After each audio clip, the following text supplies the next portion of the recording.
Okay, I used my Earthwise electric rototiller and I made one row. Now this is where my cabbage, broccoli, cauliflower, all that good stuff is going to go. The stuff that the worms are going to try to eat, it's going to go right there.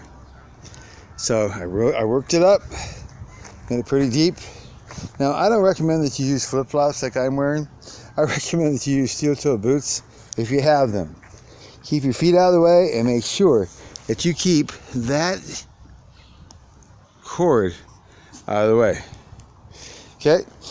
Now if you find anything when you're rototilling, like big stones or metal or glass or whatever, you can pick it up, get rid of it.